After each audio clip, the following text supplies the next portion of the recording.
Halo semuanya, selamat sore. Oke, saya akan sharing mengenai penyerangan membuat server down sementara. Kenapa saya sharing terkait hal ini? Saya ingin berbagi pengalaman apa yang pernah saya lakukan dengan kawan-kawan komunitas saya. Dan ini adalah sebagai learning, bukan sebagai tindak kejahatan atau yang Anda pikirkan. Nah, sebagai orang awam pasti berpikir terkait kok bisa ya server itu down, kok bisa ya orang itu ngehack, kok bisa ya transaksi itu tiba-tiba gagal, kok bisa ya, dan lain sebagainya. Nah, jadi orang awam pasti bertanya-tanya terkait hal-hal demikian. Jadi sebenarnya apa yang dilakukan oleh hacker itu sama halnya dengan rutinitas yang kita lakukan sehari-hari. Nah, contohnya makan, minum, tidur. Nah, yang tidak diketahui oleh orang awam adalah mula-mulanya itu bagaimana. Nah, itu. Mula-mulanya itu bagaimana? Awal mulanya itu bagaimana? Jadi, saya ya ini ada istri saya ini sedikit apa ya? Komedi. Jadi saya contohkan awal mulanya itu bisa ke hacking itu gimana. Nah, ini saya contohkan seperti rutinitas. Memang teknik-teknik hacking itu seperti rutinitas kalau di logika algoritmanya seperti itu. Nah, contoh ketika kita mau minum, apa yang harus kita butuhkan? Yaitu gelas, otomatis gelas. Kemudian ketika sudah ada gelas, apa yang harus kita isi? Nah, gelasnya kita isi dengan air. Gelasnya kita isi dengan air. Kemudian apa lagi? Nah, terus ya harus kita minum. Nah, kemudian harus kita minum. Kalau habis ngapain lagi? Ya diisi lagi, kembali lagi. Jadi seperti itu terus menerus. Itu awal mula dari bagaimana orang itu menghack ya, atau membanjiri server dengan data. Ya, biasanya ada di kalau ngehack ini apa namanya, website pemerintahan bisa, terus website registrasi kayak BPDB ya, itu bisa upload lah, yang penting intinya itu upload gitu ya, upload yang terkait data atau input file. Oke, saya contohkan di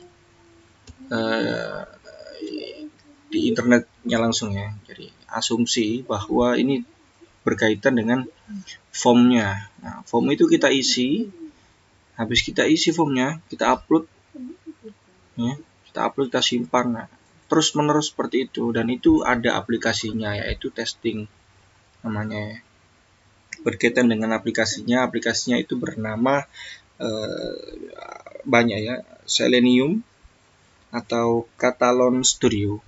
Nah, itu yang bisa dicari di Google. Nah, jadi kita asumsikan terlebih dahulu. Nah, jadi berapa sih kapasitas yang ada di internet itu ya? Ini asumsi saja, kita lihat dulu ya, Dewa Web ini. Ini bukan ngiklan. Jadi saya nggak ngiklan di sini.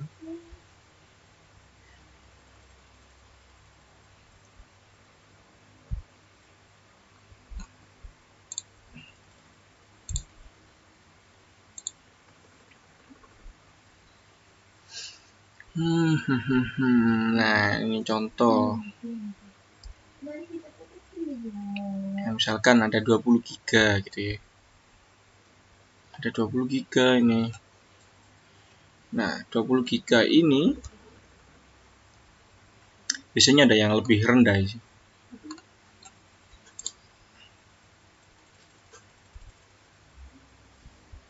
Nah, ini contoh-contoh saja ya. Nah, ini misalkan kapasitasnya adalah di servernya adalah 500 MB penyimpanannya gitu ya. Nah, 500 MB ini kita isi terus-menerus dengan file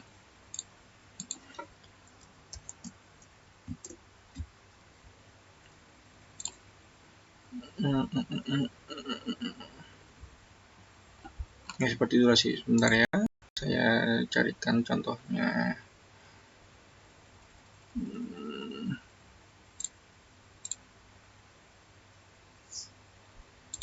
Nah, ini saya contohkan. Nah, jadi apa yang ada di sini tadi ya, ini form kosong, terus kita input kan datanya, kita simpan di server. Nah, contoh seperti ini.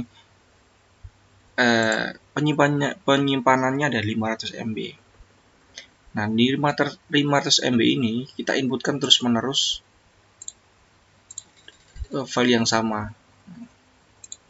Misalkan kita inputkan filenya, nah, kemudian kita gini kan ya, terus kemudian kita send. Nah, terus-menerus seperti itu. Jadi kita masukkan ini, filenya dimasukkan lagi, kita send, kita masukkan ini, kita pilih filenya, kita send. Jadi terus-menerus dikirim seperti itu sampai server itu benar-benar lemot gitu ya, lemot, dan nanti akan terjadi blank. Jadi biasanya kalau website yang nggak bisa diakses itu kan ada tulisannya 400 atau 500 atau apa gitu ya. Nah, jadi seperti itu. Kita diakses, nah, seperti contoh link-link pembayaran itu sama sepertinya. Teknik-tekniknya seperti sama. Dibanjiri terus file-filenya itu, kemudian akan lemot. Nah, jadi itulah logika dari membuat server itu menjadi down. Tapi ya sementara sih. Kalau orangnya tahu nanti tinggal di reset, selesai. Itu yang mungkin bisa saya sampaikan, dan ini nggak akan saya praktekkan di tutorial saya. Bagaimana caranya gitu ya. Pasti Anda penggiat teknologi informasi tahu bagaimana caranya. Dan terkait aplikasi testing tadi banyak ya. Ada Catalon Studio.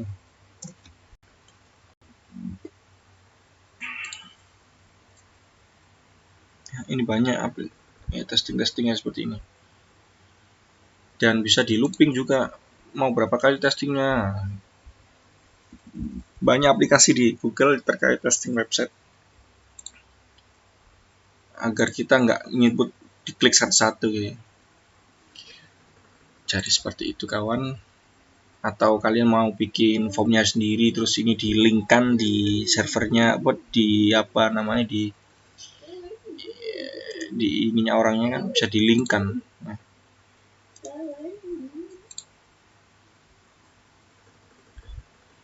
klik hijacking ya, apa namanya dulu ya, saya lupa ya. Submit value-nya ini bisa kalian oprek sendiri nanti. Contoh saja ini, dimanipulasi terus, di looping terus, dikirim terus. Lama-kelamaan akan jadi lemot. Nah, caranya seperti itu. Oke, ada yang mungkin bisa saya sampaikan itu tadi. Ada pertanyaan, nanti silakan berkomentar di bawah. Terima kasih semuanya. Selamat sore.